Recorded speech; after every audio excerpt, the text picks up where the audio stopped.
Bwana Yesu asifiwe. Ninawasalimu katika jina la Yesu. Tunamshukuru Mungu ametupa neema kuwepo siku ya leo, na zaidi ya yote kuwepo nyumbani mwake. Ni neema kubwa kuwepo mbele zake Mungu mkuu, muweza wa yote, Mungu mkuu juu ya miungu yote.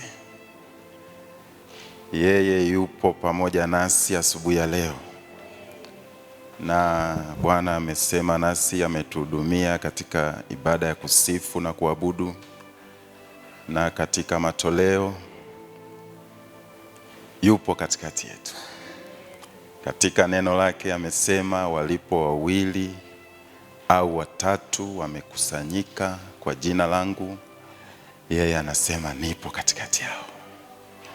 Asubuhi ya leo yupo katikati yetu, na yeye anakwenda kusema nasi kwa neno lake lenye uzima, kwa sababu yeye yupo. Na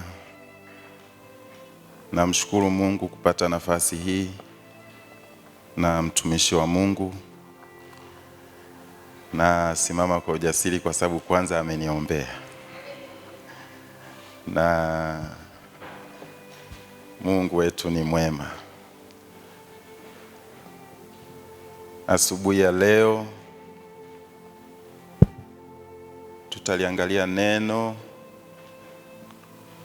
au somo vile utakavyoandika, lakini tutaliangalia kanisa la kweli. Tutaliangalia kanisa la kweli. Yaweza kuwa kichwa cha somo na somo lenyewe. Tutaliangalia kanisa la kweli. Ningependa tujifunze taratibu na kuona Mungu anasema nini nasi katika kanisa, kwa sababu anakuja kulichukua kanisa lake. Yeye mwenyewe anakuja. Haleluya. Tutakuwa na maandiko tutakayoyasoma,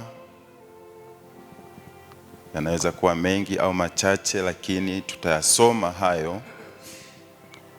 Tukianza na kitabu cha Mathayo sura ya 16.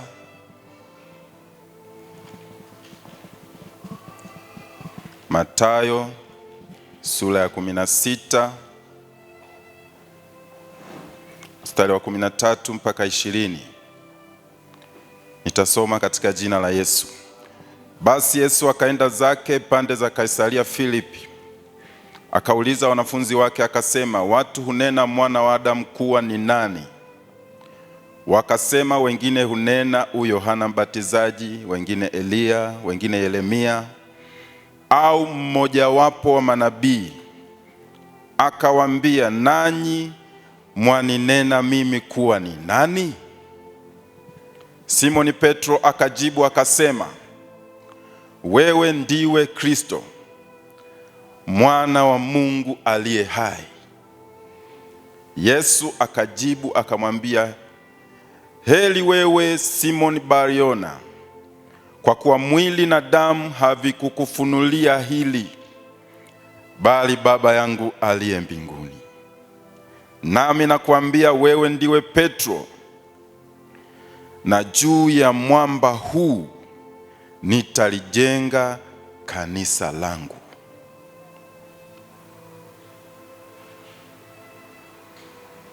na juu ya mwamba huu nitalijenga kanisa langu, wala milango ya kuzimu haitalishinda. Nami nitakupa wewe funguo za ufalme wa mbinguni, na lolote utakalolifunga duniani litakuwa limefungwa mbinguni, na lolote utakalolifungua duniani litakuwa limefunguliwa mbinguni. Ndipo alipowakataza sana wanafunzi wake wasimwambie mtu yeyote ya kwamba yeye ndiye Kristo. Matendo 20 mstari wa 28. Matendo 20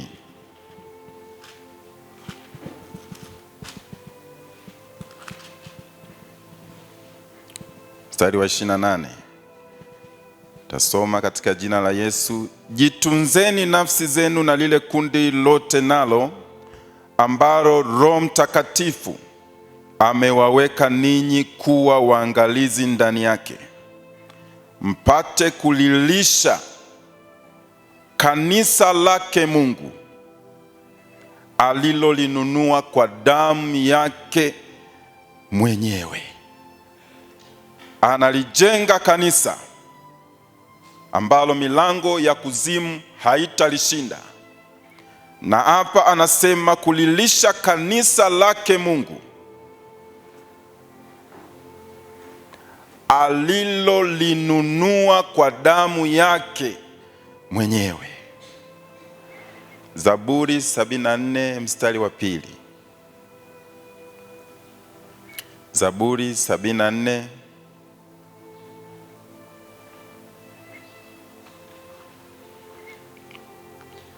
mstari wa 2. Ulikumbuke kusanyiko lako ulilolinunua zamani, ulilolikomboa liwe kabila ya urithi wako, mlima Sayuni ulioufanya maskani yako. Huyu ni mtumishi wa Mungu Daudi akisema na Mungu juu ya taifa la Israeli kama kanisa. Na hili pia ni kanisa ambalo lilinunuliwa kwa damu. Alikumbuke kusanyiko lake. Alikuwa akiomba kwa ajili ya taifa la Israeli. Matendo 7:38.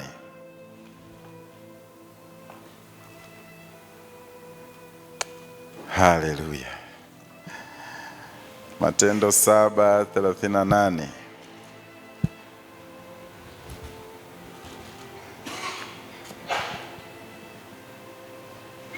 Yeye ndiye aliyekuwa katika kanisa jangwani pamoja na yule malaika aliyesema naye katika mlima wa Sinai. Tena pamoja na baba zetu ndiye aliyepokea maneno ya uzima atupe sisi. Alikuwa na kanisa jangwani. Hili ni ile kanisa la wana wa Israeli.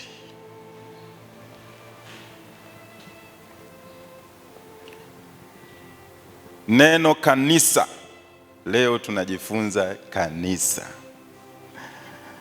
Ni neno linalotokana, ni neno la Kiyunani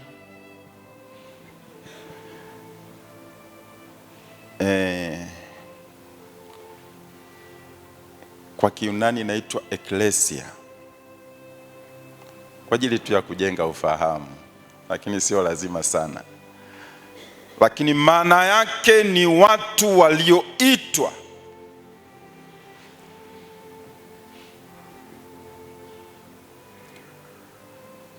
Watu walioitwa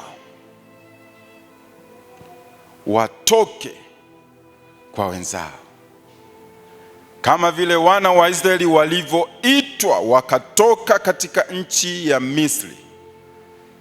Wakatoka, lile likawa kanisa la jangwani,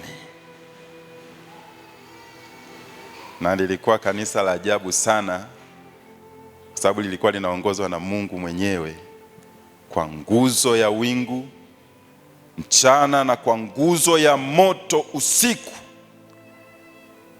Linaongozwa.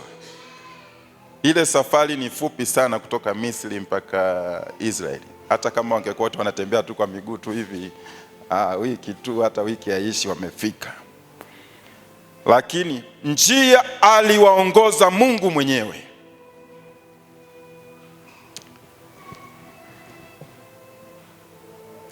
Yesu Kristo alianza kujenga jumba jipya, jengo jipya au mwili mpya.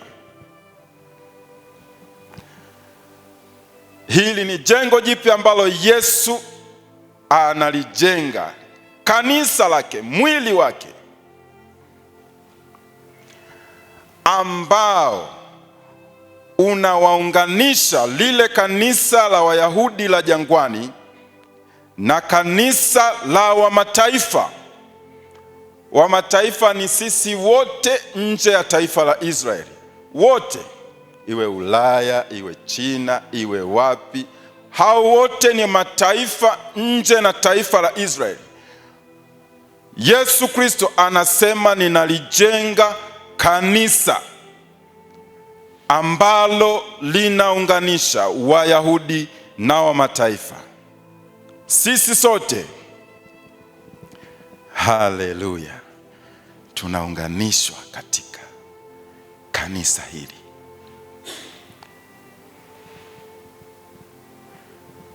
Tusome Efeso sura ya 2 mstari wa 14. Wa Efeso sura ya 2 mstari wa 14.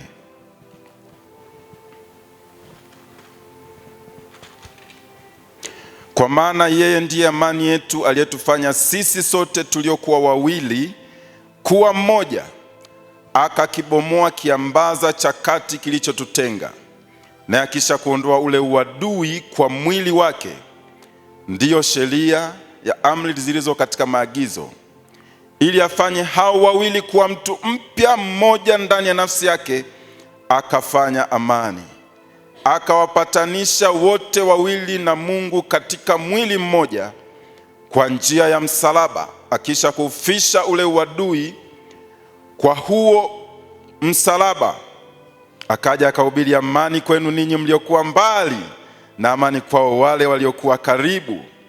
Kwa maana kwa yeye sisi sote tumepata njia ya kumkaribia Baba katika Roho mmoja.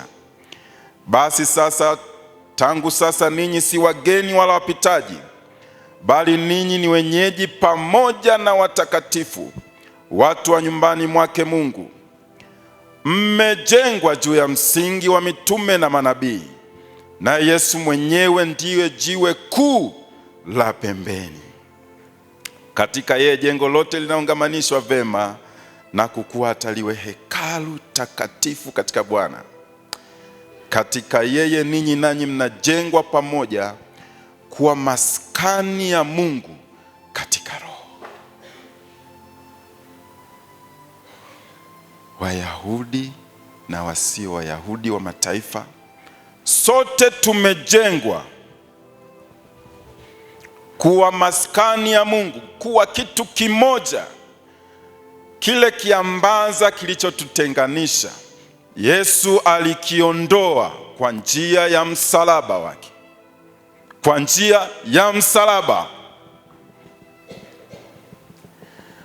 Wewe ndiwe Kristo, mwana wa Mungu aliye hai. Haya ni maneno ambayo aliyatamka Petro, na Yesu alimwambia, sio mwili na damu vilivyokufunulia haya. Yaani sio akili zako wewe, ni Baba yangu amekufunulia, kwa sababu hii ni siri iliyofichwa. Si akili zako, ila Baba yangu amekufunulia kumtambua Yesu ya kuwa ndiye Kristo. Haleluya, ndiye Kristo. Maana yake Yesu ndiye Masihi, utimilifu wa unabii wa manabii wa Agano la Kale, hao wa Ebrania. Yesu Kristo kwamba ndiye utimilifu. Ushuhuda huu ni mkuu sana, kwa sababu unamtukuza Yesu kuwa ni mwana wa Mungu. Haleluya. Tutaenda pole pole, uwe na amani, kwa sababu mwenyewe yuko hapa. na mimi nasimama tu kama chombo tu. Haya ni maneno yake yeye mwenyewe aliyetununua, aliyekununua. Wewe si mali yangu, ni mali yake yeye. Anasema kanisa langu nililolinunua kwa damu yangu mwenyewe. Anatamka mwenyewe, umenunuliwa kwa damu yake mwenyewe. Ni yeye tu kwa upendo wake alikubali kuacha enzi na utukufu wote, akakubali kuja ili kukiondoa kiambaza kile kilichotutenganisha na Mungu. Ilibidi aje na ilibidi damu yake imwagike. Ni damu ya thamani sana, kwa sababu inatenda hata sasa. Ni damu hiyo peke yake. Kwa damu yake tumepatanishwa naye, tumekombolewa kwa damu yake, tumekombolewa. Kama wale wana wa Israeli, Daudi anasema uliwakumbuke hawa uliwakomboa.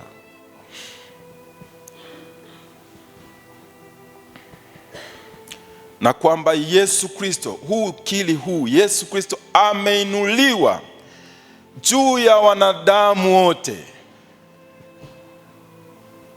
Haleluya. Na kumtawaza kwa uungu wake. Anaufunua uungu wake kwa ukili huu. Na ndiyo maana Yesu akasema juu ya mwamba huu. Haleluya. Baada ya jibu hili, Yesu aliwaambia wanafunzi wake kwamba yeye alikuwa nani. Juu ya mwamba huu nitalijenga kanisa langu. Hili ndilo jambo Yesu alitaka kulifanya, kulijenga kanisa ambalo yeye mwenyewe ni jiwe kula pembeni. Jiwe kula pembeni, ili wajenzi wote wanyoshe kutoka jiwe kula pembeni. Haleluya. Kanisa lilizaliwa siku ya Pentekoste. Matendo sura ya 2. Hapa ndipo kanisa lilizaliwa. Haleluya. Kanisa lilizaliwa siku ya Pentekoste. Tumesoma maneno mengi pale, akamwambia nitakupa funguo. Hebu tusome Mathayo pia 18, lile andiko. Mathayo 18. Mathayo 18 mstari wa 18. Amini nawaambieni, yoyote mtakayoyafunga duniani yatakuwa yamefungwa mbinguni, na yoyote mtakayoyafungua duniani yatakuwa yamefunguliwa. Ili andiko maana yake ni lile agizo kuu. Ni agizo kuu ambalo liko katika Mathayo 28:19 na Marko 16:15. Ni lile agizo kuu, ndizo funguo ambazo walipewa mitume na ambazo limepewa kanisa. Ni ile Injili. Hizo ndizo funguo za kuwafungulia watu wote ufalme wa Mungu. Na ili funguo zimepewa kanisa.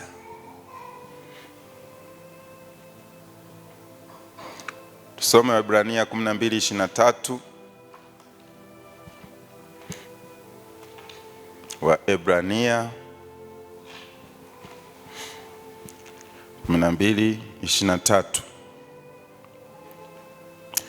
Mkutano mkuu kanisa la wazaliwa wa kwanza walioandikwa mbinguni, na mwamuzi wa watu wote na roho za watu wenye haki waliokamilika. Waefeso sura ya 1 mstari wa 22 na 23.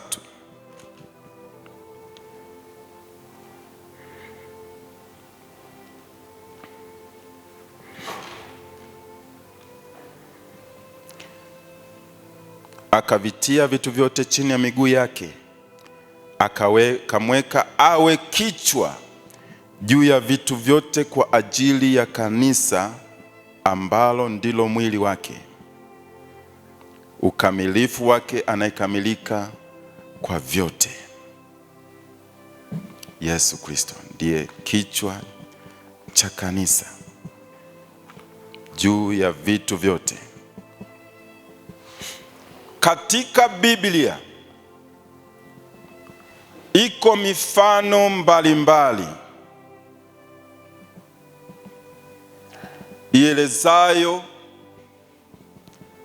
habari za kanisa au mkutano huo wa watu walioitwa kanisa la waaminio. Katika Biblia iko mifano mbalimbali.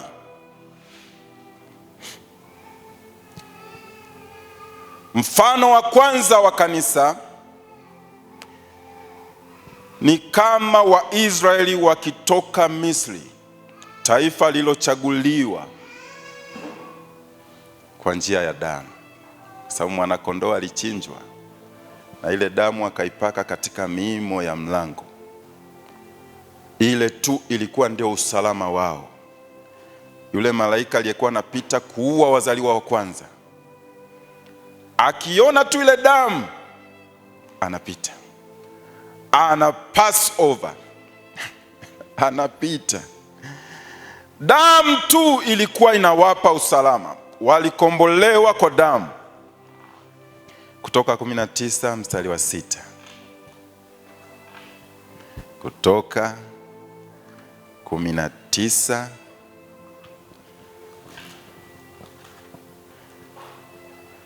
maandiko haya tutayasoma kwa sababu ukisema ukasome inawezekana usisome. Usichoke, leo tutasoma maandiko haya. 19 mstari wa 6. Nanyi mtakuwa kwangu ufalme wa makuhani na taifa takatifu. Hayo ndiyo maneno utakayowaambia wana wa Israeli. Na Matendo 7:38 tumekwisha kuisoma. Hebu tuisome tena, Matendo 7:38. Matendo 7:38. Huyo ndiye aliyewatoa akafanya ajabu na ishara katika nchi ya Misri na katika bahari ya Shamu na katika jangwa muda wa miaka 40.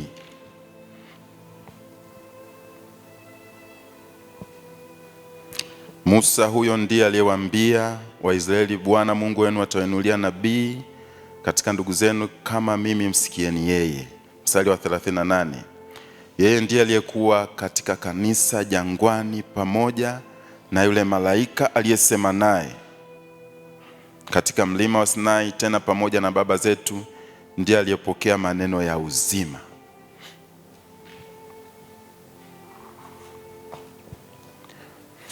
Ni kama taifa la Israeli. Kanisa limefananishwa pia na mwili wa kibinadamu wenye kazi mbalimbali. Mwili huu Wakorintho wa kwanza 12. Korintho wa kwanza 12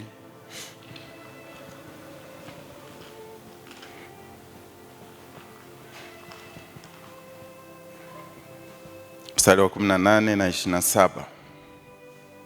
Bali Mungu amevitia viungo kila kimoja katika mwili kama alivyotaka. Lakini kama vyote vingekuwa kiungo kimoja, mwili ungekuwa wapi? Lakini sasa viungo ni vingi ila mwili ni mmoja. Jicho haliwezi kuambia mkono sina haja na wewe, wala tena kichwa kiwezi kuiambia miguu sina haja nawe. Bali zaidi sana vile viungo vya mwili vidhaniwapo kuwa vinyonge zaidi vyahitajiwa zaidi, na vile viungo vya mwili vidhaniwapo kuwa havina heshima, viungo vile twavipa heshima zaidi. Na viungo vyetu visivyo na uzuri vina uzuri zaidi sana. Kwa maana viungo vyetu vilivyo na uzuri havina uhitaji, bali Mungu ameuunganisha mwili na kukipa heshima zaidi kiungo kilichopungukiwa, ili kusiwe na faraka katika mwili, bali viungo vitunzane kila kiungo na mwenziwe. Na kiungo kimoja kikiumia, viungo vyote humia nacho, na kiungo kimoja kikitukuzwa, viungo vyote hufurahi pamoja nacho. Basi ninyi mmekuwa mwili wa Kristo, na viungo kila mmoja peke yake. Kwa hiyo kanisa, sisi tu viungo vya mwili wa Kristo. Huu mwili wa Kristo, sisi tu viungo, kila mmoja kwa mwenzake. Unaweza ukakiona kiungo kingine hakionekani, ukafikiri labda hakina thamani. Kina thamani, kina kazi yake Mungu aliyokiwekea. Kila mmoja Mungu ameweka kitu chake, na kila mmoja asimame katika dhamu yake. Ni kama vile talanta ambayo kila mmoja anatakiwa kuizalisha. Wewe ni kiungo, kila mmoja ni kiungo, na sisi sote tunaukamilisha mwili wa Kristo. Waefeso 5:29 mpaka 30. Maana hakuna mtu anayechukia mwili wake popote, bali huulisha na kuutunza, kama Kristo anavyolitendea kanisa. Kwa kuwa tu viungo vya mwili wake. Mstari wa 32 anasema, siri hiyo ni kubwa, lakini nanena habari ya Kristo na kanisa. Siri hiyo ni kubwa. Mfano mwingine ni kama hekalu lililojengwa na mawe mbalimbali, lenye umbo na rangi mbalimbali, ambamo Kristo hukaa ndani yake. Ni kama hekalu lililojengwa na mawe mbalimbali, lenye umbo na rangi mbalimbali. Alafu Kristo anakaa ndani yake. Wakorintho wa kwanza sura ya 3. Korintho wa kwanza sura ya 3.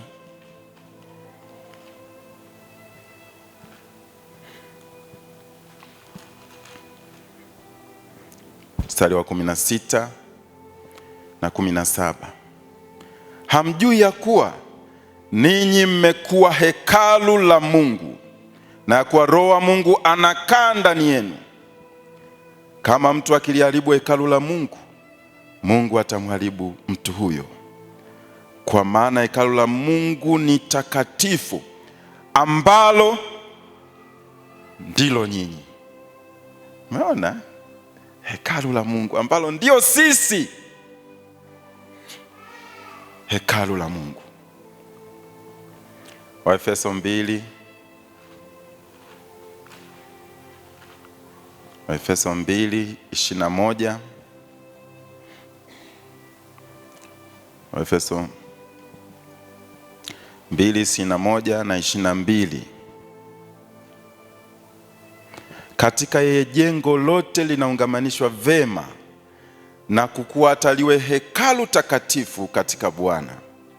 Katika yeye nanyi mnajengwa kuwa maskani ya Mungu katika Roho. Kanisa linakuwa jengo lilojengwa kwa mawe mbalimbali, Hii ni maskani ya Mungu, kanisa. Maskani ya Mungu. Maskani maana yake nini? Au tuseme maskani ya rais wetu yako wapi? Ikulu. Na maskani ya Mungu, mzee amesema yako mbinguni. Ni sawa kabisa, yuko mbinguni. Lakini Mungu ameamua kufanya maskani yake katikati yetu, ndani ya kanisa. Si ndio neno linasema hapa? Maskani ya Mungu katika Roho. Katika yeye ninyi nanyi mnajengwa pamoja. Sisi kama hekalu la Mungu tunajengwa pamoja kuwa maskani ya Mungu. Petro wa kwanza 2 mstari wa 5. Petro wa kwanza sura ya 2 mstari wa 5. Ninyi nanyi kama mawe yaliyo hai mmejengwa muwe nyumba ya Roho, ukuhani mtakatifu, mtoe dhabihu za Roho zinazokubaliwa na Mungu kwa njia ya Yesu Kristo. Kanisa pia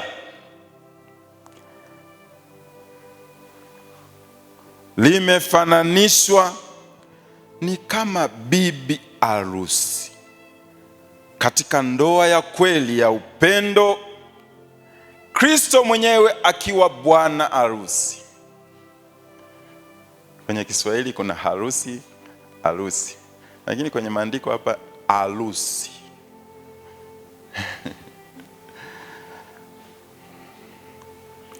Ni kama bibi arusi katika ndoa ya kweli ya upendo, Kristo mwenyewe akiwa bwana arusi.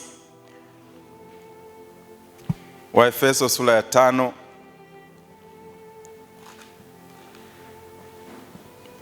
Waefeso sura ya 5 mstari wa 28.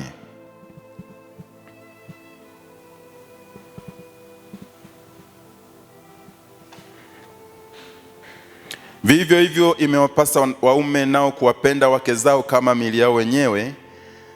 Ampendaye mkewe hujipenda mwenyewe. Maana hakuna mtu anayeuchukia mwili wake popote, bali ulisha na kutunza kama Kristo anavyolitendea kanisa, kwa kuwa tu viungo vya mwili wake. Mstari wa 32. Siri hiyo ni kubwa, lakini mimi nanena habari ya Kristo na kanisa. Ni andiko huwa linatumiwa katika wakati wa kufunga ndoa, lakini hapa anasema siri ni kubwa. Mimi ninasema ule uhusiano wa Kristo na kanisa. Ufunuo 21. Ufunuo 21 mstari wa 2. Nami nikauona mji ule mtakatifu Yerusalemu mpya ukishuka kutoka mbinguni kwa Mungu, umewekwa tayari kama bibi arusi aliyekwisha kupambwa kwa mumewe. Mstari wa 9 hapo hapo. Akaja mmoja wa wale malaika 7 waliokuwa na vile vitasa 7 vilivyojaa yale mapigo 7 ya mwisho, naye akanena nami akisema, njoo huku nami nitakuonyesha yule bibi arusi, mke wa mwana kondoo. Nitakuonyesha yule bibi arusi, kanisa la Kristo. Mfano mwingine wa kanisa ni kama bikira safi aliyeahidiwa kuwa wake Kristo, naye Kristo anatazamia kwa huyu aone kwake uaminifu, usafi na upendo uliokamilika. Kwa huyu bikira safi ni kanisa limefananishwa. Haleluya. Mathayo 25 mstari wa kwanza mpaka wa 13. Haya maandiko tutayasoma, tumekuwa tukiyasoma mara nyingi. Na BGS wana wimbo unasema, ndipo ufalme wa mbinguni unafanana na wanawali 10. Wanawali hawa 10 walikuwa wanamsubiri bwana harusi. Tusome Mathayo 25. Naomba tusome.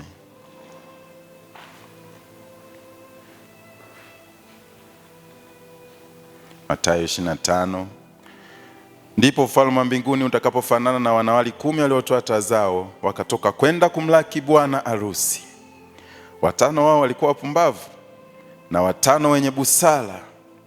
Wale walikuwa wapumbavu walizitoa taa zao wasitwae na mafuta pamoja, bali wenye busara walitoa mafuta katika vyombo vyao pamoja na taa zao. Hata bwana harusi alipokawia, wote wakasinzia wakalala usingizi.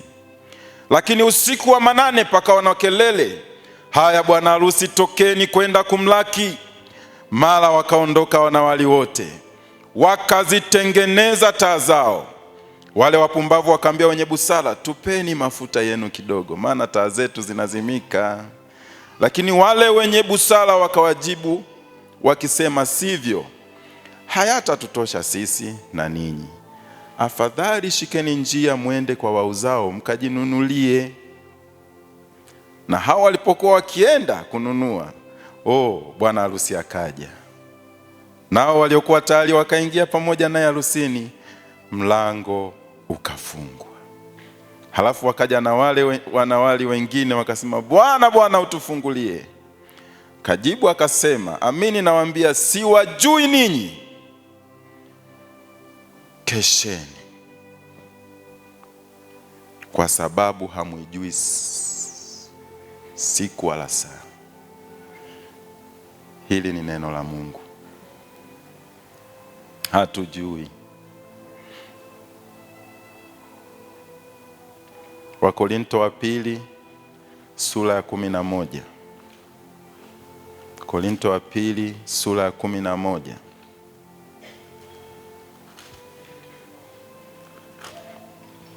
Mstari wa 2 na wa 3. Maana naonea wivu wa Mungu, kwa kuwa naliwaposea mume mmoja, ili nimletee Kristo bikira safi. Lakini nachelea kama yule nyoka alivyomdanganya Hawa kwa hila yake, asije akawaharibu fikra zenu, mkauacha unyofu na usafi wa Kristo. Ufunuo 19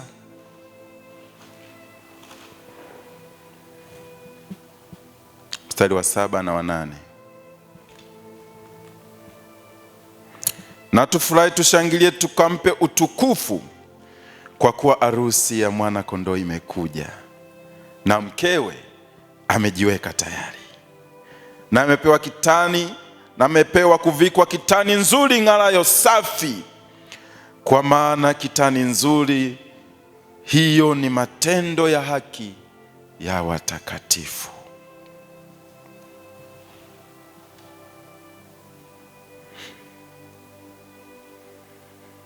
Naongea juu ya kanisa.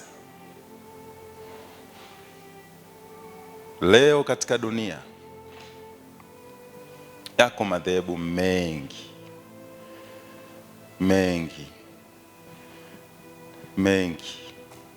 na nyakati hizi tu mtoto anaibuka anaenda tu kwa wizara ya mambo ya ndani, anasajili tayari dhehebu mengi. Katika dunia yako madhehebu mengi, na wote wanajiita wa Kristo. Yako mengi katika dunia hii, mengi.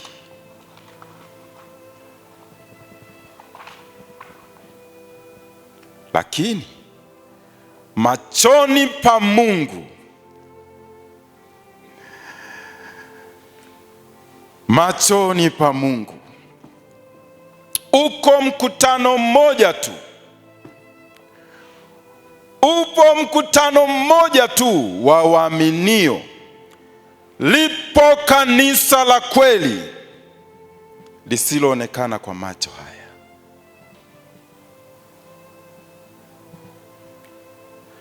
Na huu ni mkutano wa watu waliokombolewa.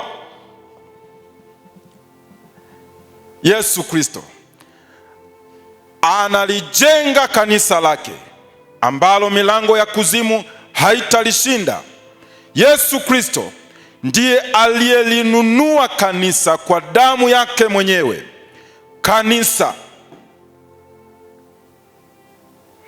wale wote waliokombolewa, si utaratibu wa sheria au maagizo. Hapana. Kanisa ni mkutano ulio hai, ulio hai, umekuwa hai na unakuwa katika uhai, unakuwa. Haleluya! Hilo ndilo kanisa lililo hai. Mungu anautazama ule mkutano aliokomboa. Wakorintho wa pili sura ya 6.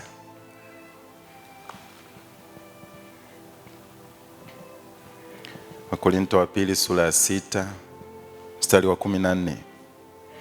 Msifungiwe nira pamoja na wasioamini kwa jinsi sivyo sawa, kwa maana pana urafiki gani kati ya haki na uasi?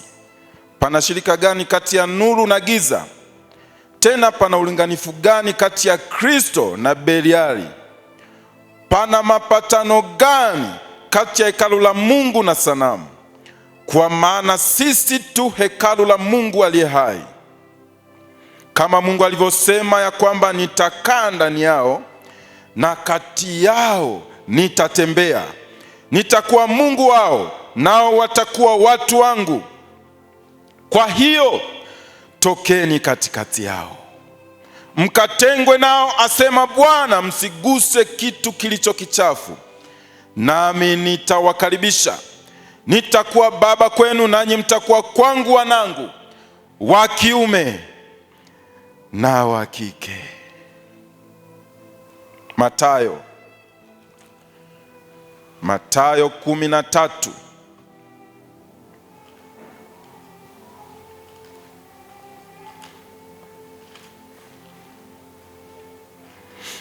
Mathayo 13 mstari wa 47. Tena ufalme wa mbinguni umefanana na juya lililotupwa baharini, likakusanya kila namna, hata ilipojaa walilivuta pwani. Wakaketi wakakusanya walio wema vyomboni, bali walio wabaya wakawatupa. Ndivyo itakavyokuwa katika mwisho wa dunia. Malaika watatokea, watawatenga waovu mbali na wenye haki, na kiwatupa katika tanuru, ndipo kutakuwako kilio na kusaga meno. Hili ni kanisa mfano wa juya.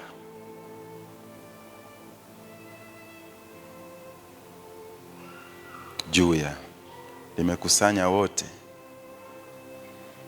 linavua tu, linakusanya. Na hili ni kanisa linaloonekana kwa macho. Yohana wa kwanza 2 mstari wa 9. Yohana wa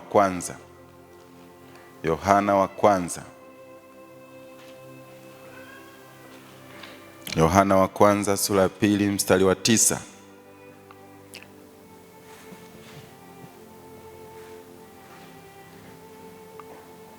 Yeye asemaye kwamba yumo nuruni, naye mchukia ndugu yake, yumo gizani hata sasa.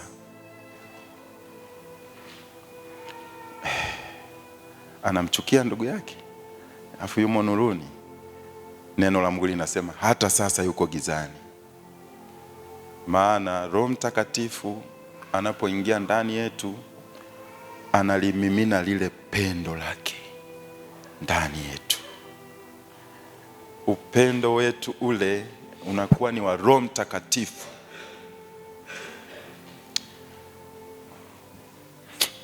Tofauti ya kanisa linaloonekana kwa macho na kanisa la kweli. Maandiko yanasema, wakutanikapo wawili au watatu kwa jina langu. Bwana anasema yupo katikati yao. Kanisa linaonekana hapo. Kanisa la kweli ni watu ambao majina yao yameandikwa katika kitabu cha mwana kondoo. Kitabu cha mwana kondoo. Kitabu hiki si sawa na kitabu kile ambapo huandikwa wanachama au washirika. Hichi tunaweza kuwa nacho sisi, lakini kipo kitabu cha mwana kondoo. Mara nyingi mtumishi wa Mungu hapa anawaongoza watu sala ya toba. Anasema, ulifute jina langu katika kitabu cha hukumu, uliandike jina langu katika kitabu cha uzima. Yanakuwa ni kama maneno ya kawaida, lakini jina hili linaandikwa katika kitabu cha uzima.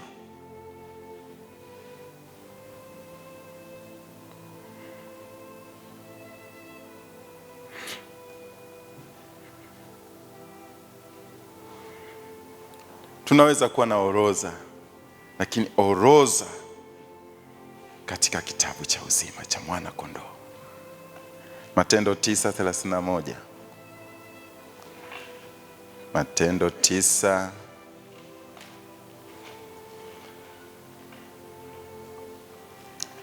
Haleluya. Mimi ninaufikisha ujumbe wa Mungu. Sintaupunguza vyovyote nisije nikahukumiwa. Nitalisema neno la Mungu kama lilivyo. Ni shauri lake. Kwa sababu yeye anakuja kulichukua kanisa lake. Kwa nini tunajifunza? Kwa sababu anakuja kulichukua kanisa. Na wakati huu Roho Mtakatifu anatenda kazi kuliandaa kanisa kwa ajili ya kumlaki bwana harusi. Analiandaa kanisa. Wakati umefika.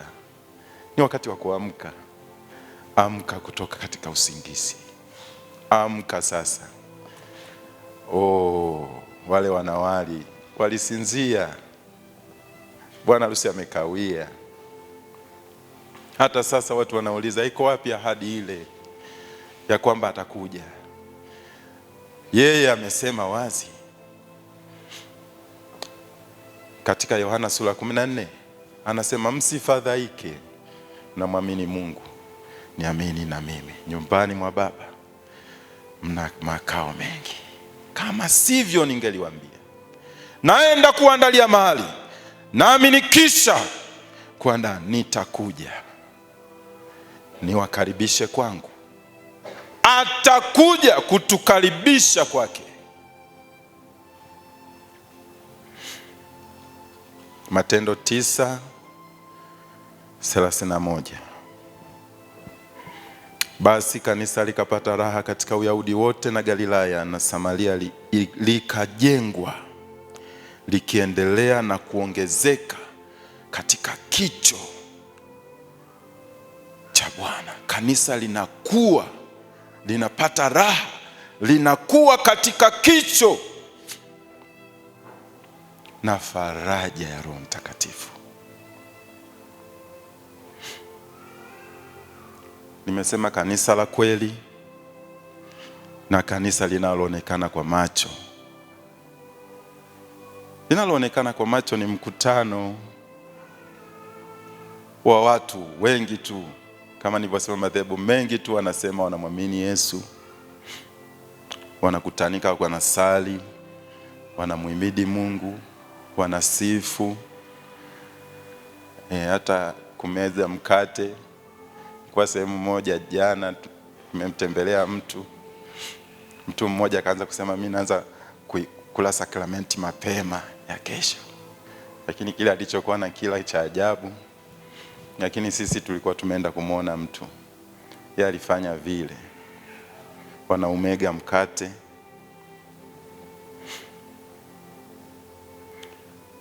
na kueneza Injili au kushauriana. Katika kanisa linaloonekana kwa macho,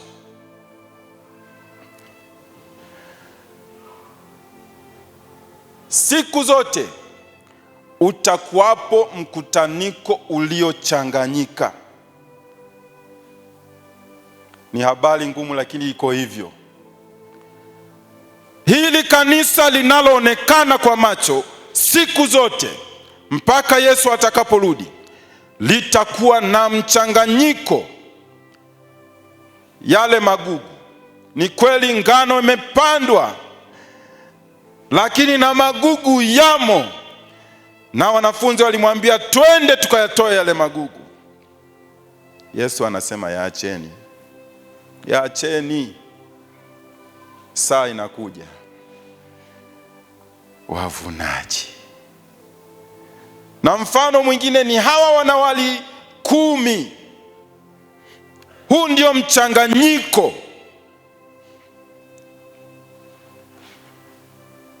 Wa hili kanisa linaloonekana. Haleluya.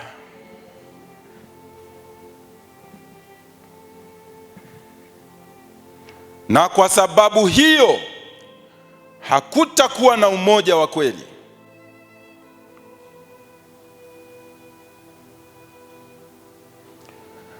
Umoja wa kweli katika Kristo Yesu ni lazima tukae ndani ya Yesu. Tukae ndani ya Yesu.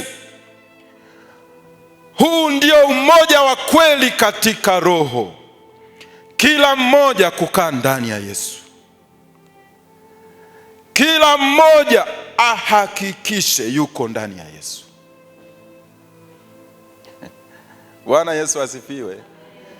Madhehebu ni mengi tu, mengi. Lakini yeye mwenye kanisa lake, alilolijenga kanisa lake, hili kanisa lake, maskani ya Roho ya Mungu, wale waliokombolewa lazima kukaa ndani ya Yesu. Kama Yesu alivyo ndani ya Baba na Baba yuko ndani yake, na anataka na sisi tukae ndani yake.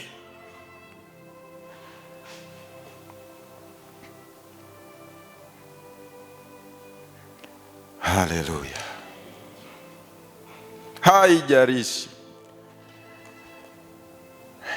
mtu anaweza kuwa mkuu katika kanisa, lakini asiwe na umoja wa kiroho na Kristo. Hiki ndicho cha msingi katika mahubiri haya asubuhi ya leo. Uwe na umoja na Kristo katika Roho. Wewe mwenyewe jihakikishe katika muda huu aliotupa Bwana, muda wa Mungu. Huu wote ni muda wa Mungu, hata sio wetu. Kwa neema hii ametupa uzima. Huu ni wakati wa Mungu. Ni wakati wa kujiangalia. Mimi nijiangalie, wewe ujiangalie. Uko katika Kristo Yesu, uko ndani ya Yesu. Uhusiano wako wa kiroho na Kristo ukoje? Acha kumwangalia mtu mwingine. Yesu ndiye aliyekununua, ndiye aliyekukomboa. Kila mmoja ajitazame, ni sehemu ya magugu au ni sehemu ya ngano? Ni sehemu ya wanawali wapumbavu au ni sehemu ya wale wenye busara?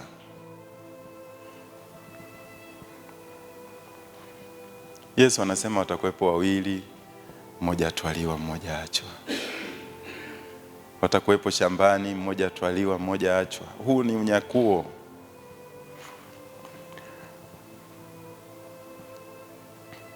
Mathayo 13.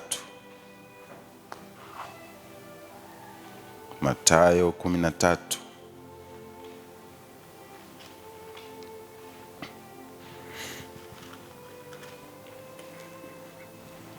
mstari wa 24 mpaka 30. Akatolea mfano mwingine akisema, ufalme wa mbinguni umefanana na mtu aliyepanda mbegu njema katika konde lake.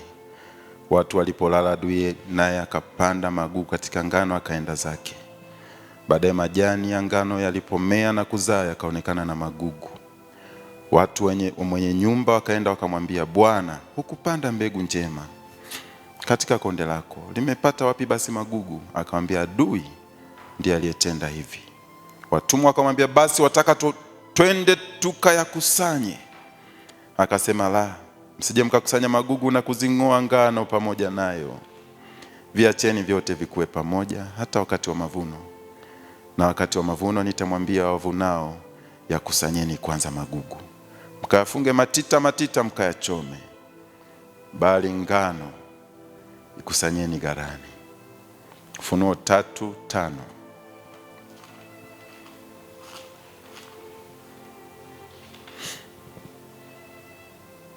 Yeye ashindaye atavikwa hayo mavazi meupe, wala sitalifuta kamwe jina lake katika kitabu cha uzima, nami nitalikiri jina lake mbele za Baba yangu na mbele za malaika. Ufunuo 20:12.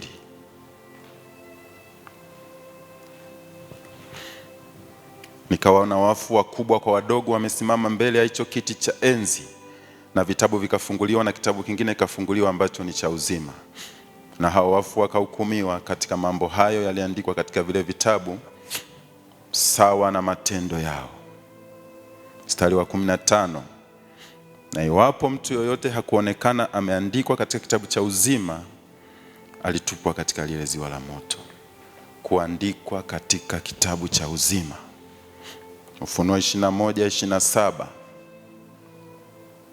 Na ndani yake hakitaingia kamwe chochote kilicho kinyonge, wala yafanyaye machukizo na uongo, bali wale walioandikwa katika kitabu cha uzima cha mwana kondoo. Hakikisha jina lako limeandikwa katika kitabu cha uzima. Ufunuo 22:14. Heri wazifuao nguo zao, wawe na amri kuendea huo mti wa uzima na kuingia mjini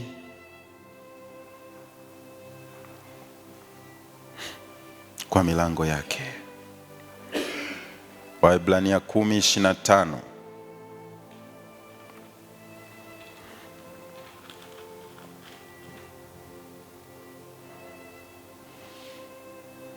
Wala tusiache kukusanyika pamoja kama ilivyo desturi ya wengine, bali tuonyane na kuzidi kufanya hivyo, kwa kadri muonavyo siku ile kuwa inakaribia. Kumbe inakaribia. Tuonyane, tuimizane, tusiache kukusanyika. Ni kweli ni desturi ya wengine, tusiache kukusanyika, kwa sababu Mungu anatembea mahali hapa. Anatembea. Mungu anatembea. Mungu hawezi kutembea sehemu nyingine isipokuwa hapa, maana hii ndio maskani yake. Mungu anatuhitaji tukusanyike. Timotheo wa kwanza sura ya 3 mstari wa 15. Lakini nikikawia, upate kujua iwapasavyo watu kuenenda katika nyumba ya Mungu, iliyo kanisa la Mungu aliye hai, nguzo na msingi wa kweli. Kutoka 12:38. Kutoka 12:38.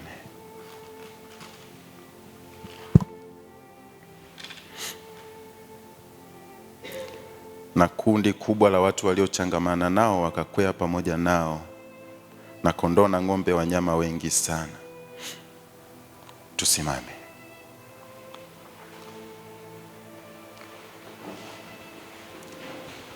Haleluya. Hili ni neno la Mungu. Mungu amependa tujifunze asubuhi ya leo. Kuna watu waliochangamana sana na Wayahudi, na wenyewe waliondoka na hawa wana wa Israeli. Wamechangamana sana, waliondoka nao, na utagundua walisumbua sana njiani, na kuna wakati walimwasi Mungu wakatamani warudi Misri. Musa ameenda mlimani, wakamshawishi Haruni awatengenezee sanamu waiabudu kama Mungu ili warudi Misri. Watu waliochangamana. Hili ni neno ambalo linapiga kelele ndani yangu na ndani yako, kutambua kanisa la kweli ni kanisa alilolinunua mwenyewe. Hili kanisa amelijenga mwenyewe, na ule ukweli ambao Petro alionena si mwili na damu vilivyomfunulia, Mungu alimfunulia, na ndio msingi na mwamba. Kanisa halibadiliki, tumejengwa juu ya msingi huu wa mitume na manabii, alafu Yesu mwenyewe ndiwe jiwe kuu la pembeni. Huu msingi hautabadilishwa. Neno la Mungu limesimama imara mbinguni na duniani, limesimama milele. Ni wakati wa kumtarajia Mwokozi. Roho Mtakatifu anasema nasi. Mimi sijui hata mtumishi wa Mungu. Mtumishi wa Mungu tu anasema fanya hivi, utasimama. Napotulia na tafakari na nasema nini kwa watu wa Mungu katika saa hii? Wakati mwingi nikipata ujumbe huu, kila kitu kinavurugika kichwani mwangu. Nawaza nitasema nini? Nina nini cha kusema na kanisa? Mimi sina kitu, lakini Mungu anasema nasi asubuhi ya leo. Kanisa la Mungu kama bibi harusi wake, kanisa la Mungu kama bikira safi, kanisa la Mungu kama jengo, hekalu, kanisa la Mungu kama mwili wa Kristo. Yeye anasema amelipenda kanisa, ametupenda. Shikamana na Yesu, kaa ndani yake Yesu. Ni wakati wa kukaa ndani ya Yesu. Ni wakati wa kukaa ndani ya Yesu. Tuombe, twende mbele za Mungu sote. Mungu mtakatifu, Mungu mkuu sana, Mungu aliye hai milele na milele, Mwokozi wetu, katika jina la Yesu tuko hapa kama maskani yako, wale uliotukomboa. Mungu mtakatifu, kwa njia ya kinywa cha mtumishi wako Daudi alisema, Bwana likumbuke kusanyiko lako ulilolikomboa. Bwana utukumbuke, Bwana utusaidie. Hii ni saa yako Mungu, wewe unakuja, hautakawia, maana neno lako ni amina na kweli. Mungu unayemiliki na kutawala vyote, tusaidie Bwana. Kanisa lako, kanisa la kweli ulilolijenga mwenyewe, jengo hili katika ulimwengu wa roho, jengo katika roho, kanisa lako katika jina la Yesu.